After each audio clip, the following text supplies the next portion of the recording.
चुनाव 19 का हुआ, जी। जब इन्होंने छोड़ा बहुजन समाज पार्टी, तो बहन जी ने इनको टिकट दिया। पहला टिकट पूरे उत्तर प्रदेश का निराला जी को बहन जी ने दिया कि निराला आप जाइए और बांसगांव विधानसभा से आप विधायक बन करके हमारे हाथों को मजबूत करिए, जीत के आइए। लेकिन लोकसभा के चुनाव में कुछ ऐसे टुटपुजिया पैसे वाले लोग हैं, जिनको कह सकते हैं धन पशु धन बली हैं, वो आते हैं और निराला जी का टिकट कट जाता है। साथियों नमस्कार, मैं हूं मनोज अंतानी और आप देख रहे हैं समता आवाज़ टीवी। गोरखपुर में हूं। आज 13 मई है। जैसे कि हमने पूर्व में सूचना आपको दी थी कि 13 मई को अंबेडकर जन मोर्चा के संयोजक माननीय श्रवण कुमार निराला जी अपना पर्चा दाखिल करेंगे। आज उन्होंने पर्चा दाखिल कर दिया है भारी बहुमत के साथ।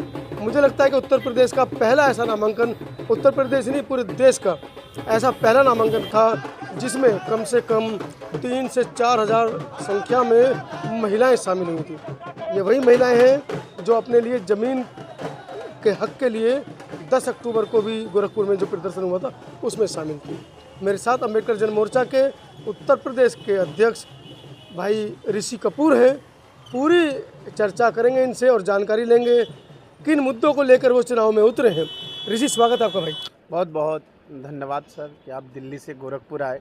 मैं समता टीवी आवाज़ का बहुत स्वागत करता हूं, आपका भी स्वागत करता हूं। ऋषि, किन मुद्दों को लेकर आप उतरे हैं और कहां से? मैंने पहले भी अभी एक इंटरव्यू लिया था लोगों का, तो मैंने पूछा था कि आप नामांकन करने आए थे या गोरखपुर के रास्ते जाम करने आए थे। आज स्थिति वही थी 10 तारीख वाली कि गोरखपुर के रास्ते जाम हो गए थे। भारत का प्रधानमंत्री जब रोड शो करता है तो गाड़ियों की लाइन लगती है, और बांसगांव लोकसभा से श्रवण कुमार निराला जी जब नामांकन के लिए निकलते हैं, कोई शो नहीं करते हैं, कोई रोड शो नहीं करते हैं, तो हजारों की संख्या में वो गरीब जनता जो नरेंद्र मोदी की सरकार से, चाहे कांग्रेस की सरकार से, चाहे बहुजन समाज पार्टी की सरकार से जो पीड़ित रही है, वो श्रवण कुमार निराला जी के नामांकन में हजारों की संख्या में लोग सड़क पे उतरे थे, क्योंकि वो जानते हैं कि हमारा जो प्रत्याशी है उसके साथ हमें खड़ा रहना है, वही हमें उन चीज़ों से निजात दिला पाएगा जिसका सपना गरीब देखता है। चाहे ऋषि, क्या लगता है श्रवण कुमार निराला जी पहले बसपा के बड़े कद्दावर नेताओं में उनका नाम जाना जाता है। 2019 में उन्होंने बसपा छोड़ी, फिर पुनः इस बार बसपा ज्वाइन की, फिर बहन जी ने उनका टिकट काटा, अब वो पुनः अंबेडकर जन मोर्चा से चुनाव लड़ रहे हैं। इस पर क्या प्रतिक्रिया है? मैं तो व्यक्तिगत निराला जी के साथ लगभग 10 से 12 घंटे डेली रहता हूँ जी, आना जाना साथ है जी। अभी बहन जब 2017 में 17 में इन्होंने जब चुनाव 19 का हुआ, जब इन्होंने छोड़ा बहुजन समाज पार्टी, तो बहन जी ने इनको टिकट दिया। पहला टिकट पूरे उत्तर प्रदेश का निराला जी को बहन जी ने दिया कि निराला आप जाइए और बांसगांव विधानसभा से आप विधायक बन करके हमारे हाथों को मजबूत करिए, जीत के आइए। लेकिन लोकसभा के चुनाव में कुछ ऐसे टुटपुजिया पैसे वाले लोग हैं, जिनको कह सकते हैं धन पशु धन बली हैं, वो आते हैं और निराला जी का टिकट कट जाता है, आत्मसम्मान को ठेस पहुंचता है। तो इन्होंने खुद जो है बहुजन समाज पार्टी को छोड़ा। वही दौर फिर बहुजन समाज पार्टी ने निराला जी के साथ दोहराया है। 3 सालों से अंबेडकर जन मोर्चा गरीब के मुद्दों पर लड़ाई लड़ी, चाहे किसी बिटिया की हत्या का मामला हो, चाहे रेप का मामला हो, चाहे बाबा साहब की मूर्ति टूटने का मामला हो, चाहे गरीबों के ज़मीन के आंदोलन का मामला हो। निराला जी ने हर मुद्दे पे बढ़ चढ़ करके लड़ाई लड़ा। ये बात बहुजन समाज पार्टी की मुखिया को समझ में नहीं आ रहा था कि कोई ऐसा पूर्वांचल में नेता प्रखर रूप से उभर रहा है, इसको उभरने नहीं हमको देना है। अभी आपने देखा होगा कि उन्होंने अपने भतीजे को भी, जो नेशनल कोऑर्डिनेटर बनाया था, उसको भी बर्खास्त कर दिया। पहले निराला जी को बर्खास्त किया, फिर अपने भतीजे को बर्खास्त किया। उसका एक ही कारण है कि बहन जी किसी को नेतृत्व करने नहीं देती हैं, किसी को नेतृत्व में उभरने नहीं देना चाहती हैं। वो यही चाहती, जो भी नेतृत्व करना चाहता है सिर्फ बहुजन समाज पार्टी या समाज का ठेका बहुजन समाज पार्टी लिया है, चाहे किसी बिटिया का रेप हो, चाहे किसी को ज़मीन मिले या ना, तमाम घटनाओं पे निराला जी लड़ते हैं। और बहुजन समाज पार्टी जो है इस बढ़ती उभरता श्रवण कुमार निराला को देखा और अपने पास बुलाया, और 1.5 घंटे के आसपास उन्होंने बैठ के व्यक्तिगत बातें की, और बातें ऐसी की इमोशनल की जैसे आंखों में आंसू आ जाए कि निराला आप 4 साल तक बहुजन समाज पार्टी में आए नहीं, बताइए किस परिवार में झगड़ा नहीं होता, क्या चीज़ें नहीं होती। हम लोग बैठे हुए, हम लोगों को भी लगा कि हो सकता है बहन जी के अंदर एक मानवता जगी हो। लेकिन आज वही मानवता देखने को मिलती है कि एक 80 साल के बूढ़े आदमी को, जो बीजेपी में पहले था, फिर सपा में रहा, फिर कांग्रेस में रहा, और एक दिन पहले वो जा करके लोग बता रहे हैं कि उसने करोड़ों रुपया जमा किया और बहुजन समाज पार्टी ने उनको टिकट दे दिया, निराला जी का टिकट काट दिया। नकल जी, इन बच्चों को निकला थोड़ी सी पहले।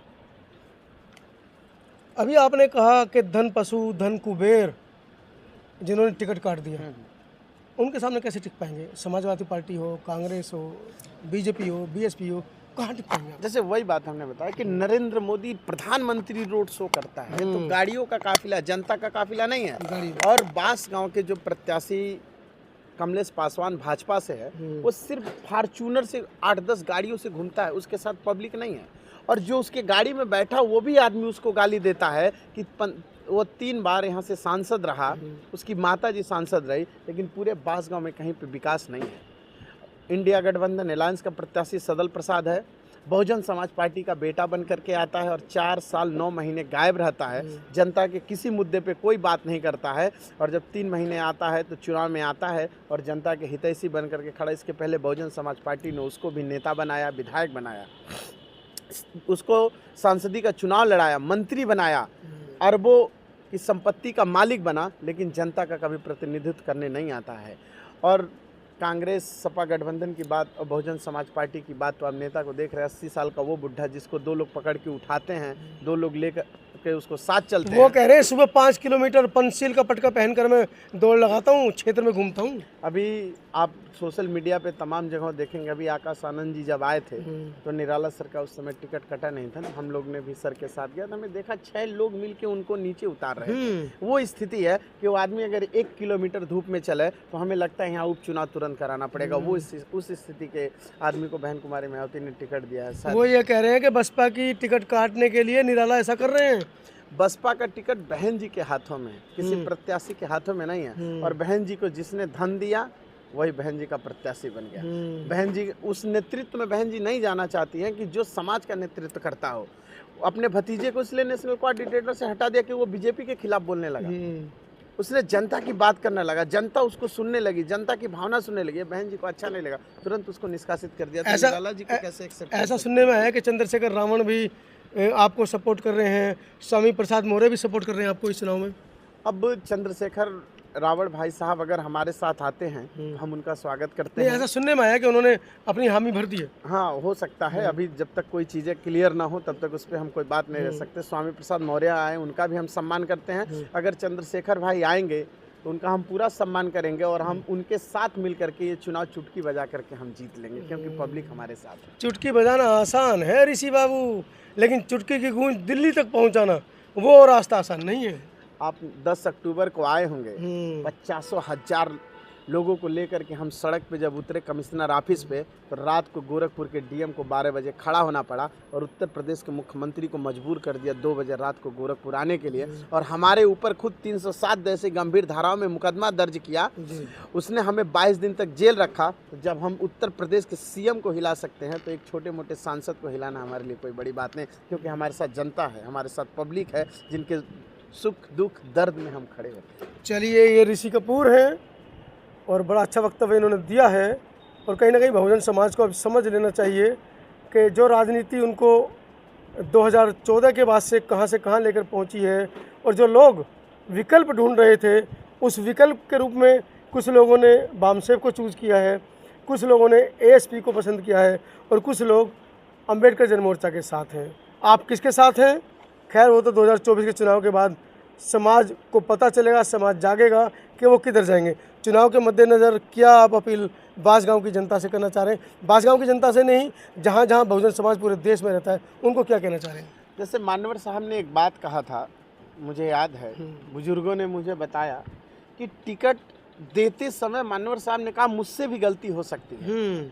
मान्यवर साहब ने कहा कि हो सकता है किसी दबाव में मैं टिकट दे सकता हूं, कोई गलती हो सकती है, लेकिन आप जनता वोटर हो, आपसे वो गलती नहीं होनी चाहिए। आप हमेशा अच्छा प्रतिनिधि को वोट दे करके वहाँ पे भेजना। ये ज़रूरी नहीं है कि हम हज़ारों की भीड़ में जिसको टिकट दे रहे हो आदमी सही हो, आप उस वोट को देखना। वो निराला जी जनता देख रही है, चुन चुकी है। और पूरे देश के लोगों से हम ये अपील बहुजन समाज की पार्टी से कहना चाहते हैं, जो आपके मुद्दों पे लड़ रहा है, आपके संविधान की बात कर रहा है, आपके संविधान बचाने की बात कर रहा है, उसके लिए जन आंदोलन कर रहा है, आप उसके साथ खड़ा होइए। उन बहरूपिये के साथ बिल्कुल खड़ा ना होइए जो हाथ में संविधान लेते हैं और बीच से पन्ना फाड़ते हैं। आज समाजवादी पार्टी के लोग कहते हैं, अलायंस के लोग, हम संविधान बचाएंगे, और वही बाबा साहब के बनाए हुए संविधान में जब रिजर्वेशन वाला आरक्षण का बिल उनका फाटता है तो कांग्रेस मुस्कुराती है। तो आप ही के समाज का व्यक्ति था, आप ही के समाज का नेता था भाई, जिसने फाड़ा। यही बात हम आपसे बताएं कि मान्यवर साहब ने यही बात कहा था, हो सकता है हरी घास के साथ, हाँ, हो सकता है कि वो मुझे टिकट देने में भी गलती हो, लेकिन आप ये गलती नहीं कर सकते हो। तो मेरे ही समाज के लोगों को मेरा ही दुश्मन बना देते हैं,